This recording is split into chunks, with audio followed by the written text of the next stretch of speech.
Hello দর্শক বন্ধুরা, কেমন আছেন আপনারা সবাই? আশা করছি বেশ ভালো আছেন। গতকাল মাঝরাতে একের পর এক চমক দেখলো শেহজাদ খান বীর। প্রথমে শাকিব খান এলেন বিশাল উপহার নিয়ে তার জন্য, আর তারপরই হাজির হয়ে যান জায়েদ খান। মাঝরাতে জায়েদ খান বুবলির বাসায় হঠাৎই হাজির হয় তার হাতে বিশাল এক উপহার নিয়ে। গতকালকে যেহেতু বীরের জন্মদিন ছিল, সেই জন্য গতকালকে বীর একের পর এক সারপ্রাইজ পেয়ে যাচ্ছিল। তবে সব থেকে বড় বিষয় হচ্ছে শাকিব খানের পরপরই সারপ্রাইজ নিয়ে হাজির হয়ে যান জায়েদ খান বীরের জন্য।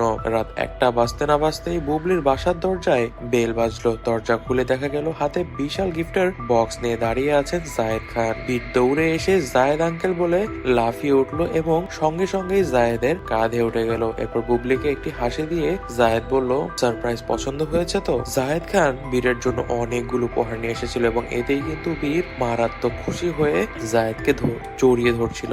জায়েদের দেওয়া বিশেষ উপহারের মধ্যে ছিল একটি আসল দামি বাইক, অর্থাৎ এই বাইসাইকেলটি শেহজাদ খান বীরের জন্য ইন্ডিয়া থেকে আনিয়েছে জায়েদ খান। এছাড়াও দামি সুইচ ঘড়ি আনিয়েছে সে, কাস্টম ডিজাইন করা ফুটবল জার্সিও বীরের জন্য আনিয়েছে জায়েদ খান। এছাড়াও একটি রিমোট কন্ট্রোল গাড়ি এবং বীরের নাম লেখা একটি সোনার ব্রেসলেট উপহার দিয়েছে বীরকে জায়েদ খান। এবং এইসব উপহারগুলো পেয়ে কিন্তু বীর অত্যন্ত খুশি এবং সে বারবারই জায়েদকে বলছিল, আঙ্কেল তুমি যে আমার জন্য এত কিছু আনবে আমি মানতেই পারছিলাম না। আমি সত্যিই খুব খুশি হয়েছি যে তুমি আমার জন্য এত কিছু করেছো। তবে দর্শক বন্ধুরা, আপনারা জেনে খুশি হবেন এবং অবাকও হবেন যে শাকিব খান এবং জায়েদ খানের মধ্যে সম্পর্ক খুবই খারাপ থাকলেও বীরের প্রতি তাদের ভালোবাসা কিন্তু একদমই কম নয়। উল্টো জায়েদ খান কিন্তু বীরকে নিজের ছেলের মতনই ভালোবাসেন এবং নিজের ছেলের মতনই আগলে রাখতে চান। তবে এখন দেখার বিষয় হচ্ছে গিয়ে বুবলির এবং জায়েদ খানের বিয়ের পরে বীরের কি হবে, এটি কিন্তু এখন সবারই জানার বিষয়। তবে দর্শক বন্ধুরা, আপনারা এই বিষয়ে কি মনে করছেন তা কিন্তু অবশ্যই আমাদেরকে কমেন্ট বক্সে কমেন্ট করে জানাবেন।